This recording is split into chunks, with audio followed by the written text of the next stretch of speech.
For this trip we had 2 vehicles leaving Adelaide and another 2 leaving Port Augusta, and it was Hawker where we finally met up before setting off to Marree for our final refuel before we headed to Oodnadatta.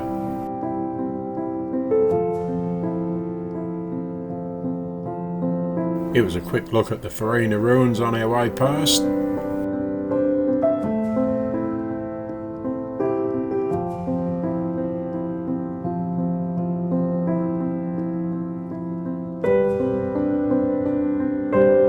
Now all settled in for the trip, we made our way towards Marree, where we set up just short of the town for our first night.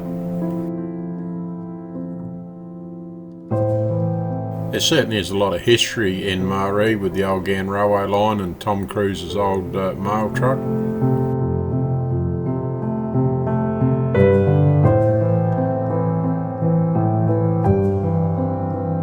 Not quite sure what these are along the Oodnadatta Track, but they certainly catch the attention of the tourists when they drive past.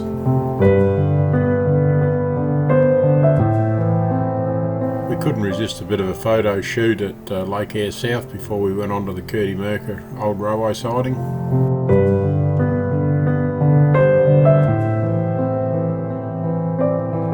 And here we are at Mound Springs and the Bubbler. We had a quick stop and look around at Coward Springs before we finally went on to William Creek.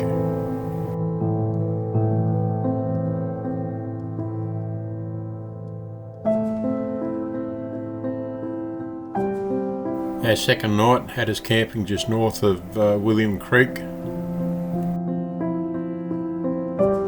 On our third day we saw the Oodnadatta Track north of William Creek reopened due to the rain, so we were now able to proceed.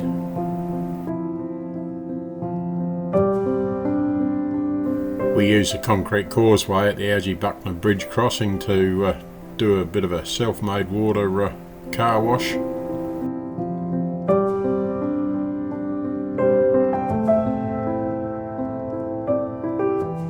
For our third night we camped in the creek down from the Algie-Buckner Bridge. When we set off on day 4 there was still plenty of water on the road.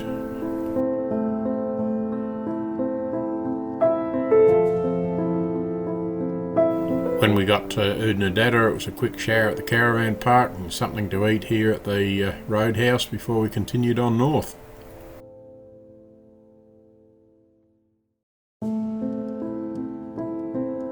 We were now heading for Fink, where we were going to go out to the Lambert Centre, and then we would make our way over to Dalhousie after we'd been to the Lambert Centre.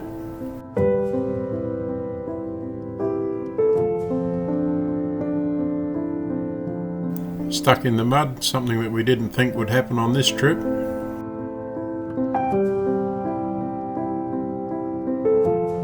All set up for camp on our 4th night. Early morning around the campfire, it doesn't get any better. Now making our way into Northern Territory.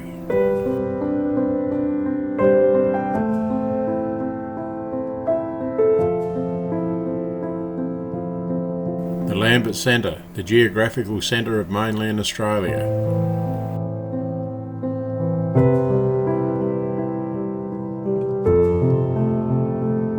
Back into South Australia and on to Mount Dare, where we had a quick look around, refueled our vehicles and continued on with the trip.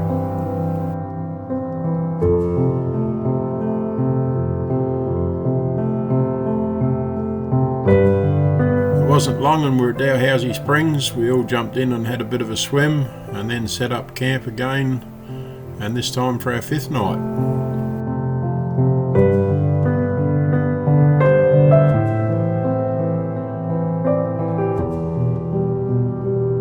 When we set off in the morning we had to contend with a bit more water on the road, but once we reached the Simpson Desert proper, that was the last of the water that we've seen for the rest of the trip.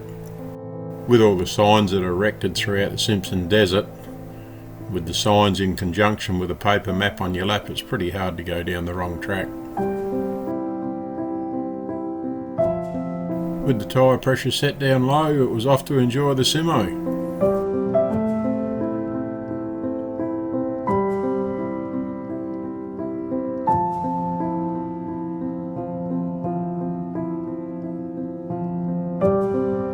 With our camp set up for the 6th night, it was time to sit back and watch the colours change on the sand as the sun slowly set. The morning colours were just as nice as the evening colours the night before.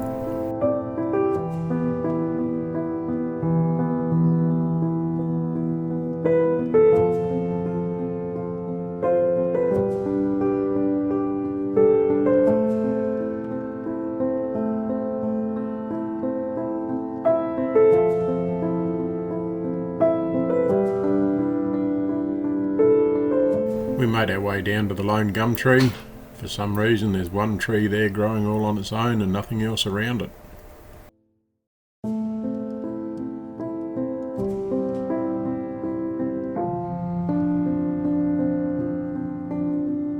Four vehicles on this trip and only one flat tyre. We thought that was pretty good.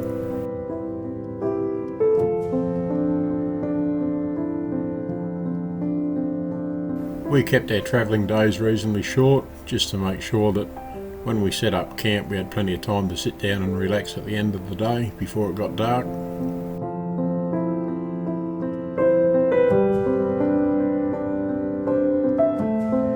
We headed off on day 8, making our way to Poepel Corner.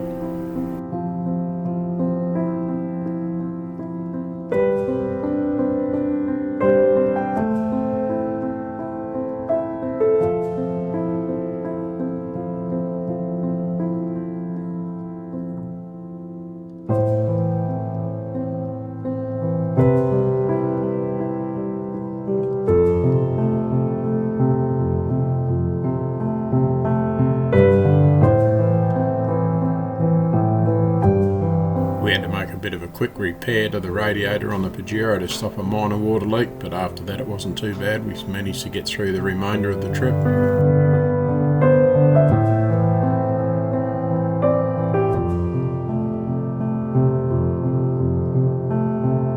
Poepel Corner, where Northern Territory, Queensland and South Australia all meet at the same location.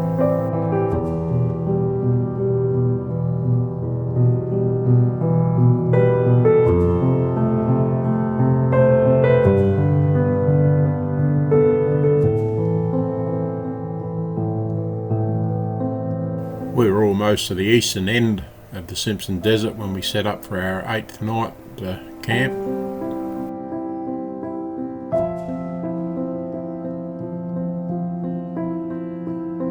The morning light around the camp, magical.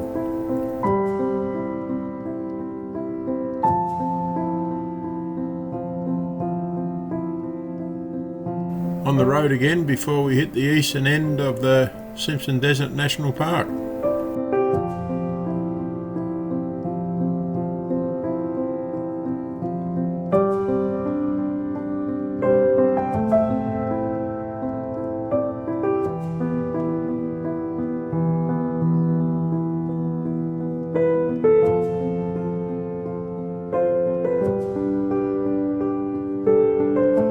Once we reached Big Red, it was a challenge to see who could get their vehicles up the front to the top.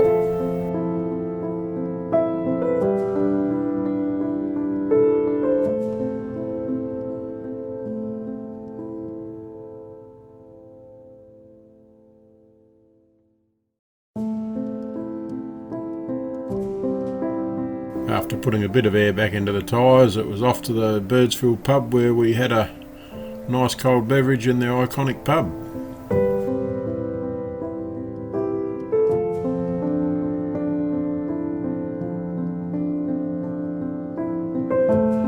While in Birdsville, we camped by the Billabong in the caravan park.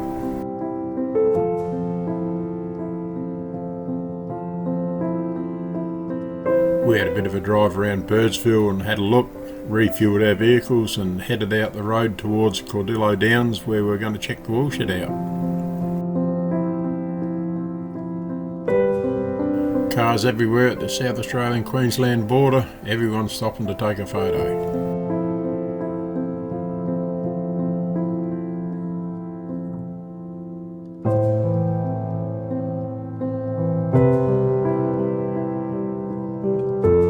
It wasn't long and we were soon at Cordillo Downs woolshed, and this woolshed once saw 85,000 sheep in in 1 year.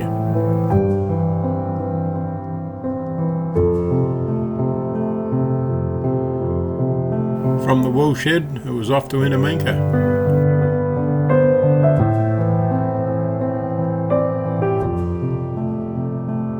Once we'd set up our camp at the town common, it was off to the pub for tea.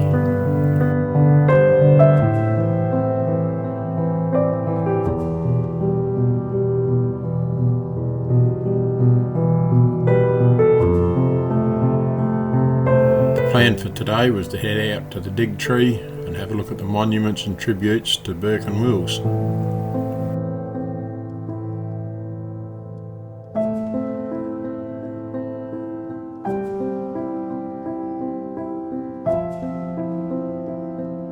This one here is Burke's monument.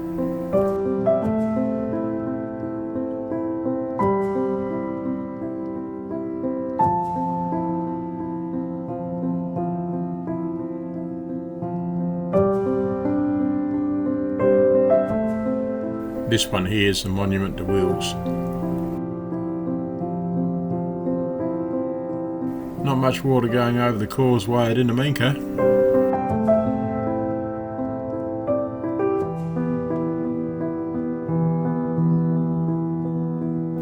Day 12, and most of our group had a slow day resting in Innaminka, while Sally and I went out to Coongie Lakes for a bit of a look.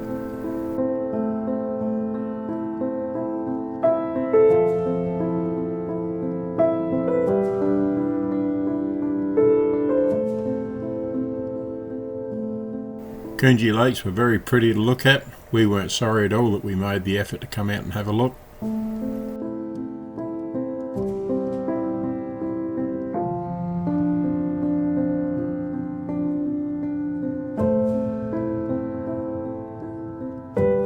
It's a harsh country in the outback, but when there's so much water and so much scenery like this, it certainly gives you a false impression of how hard it can be when it's dry.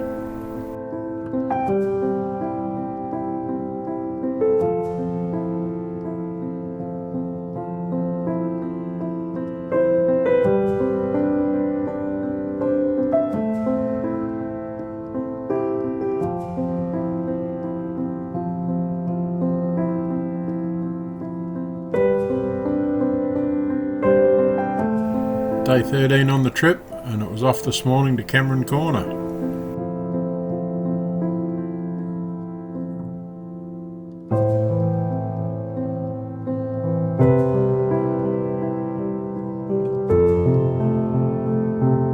Driving through on the boar track, we paid our appropriate fee when we arrived at the collection box.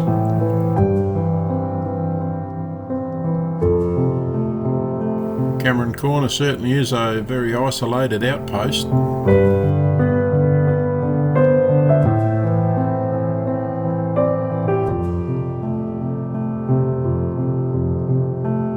And it's into New South Wales as we make our way to Broken Hill for the night.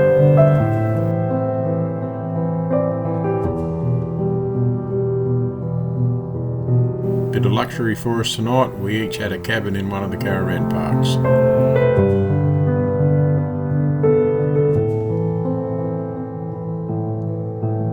It's our last day and we're back in South Australia heading home. A quick stop at the Oodnadatta fruit fly inspection area. It was a quick goodbye to our Port Augusta companions, and then it was off to Adelaide to reminisce on such a good trip that we had.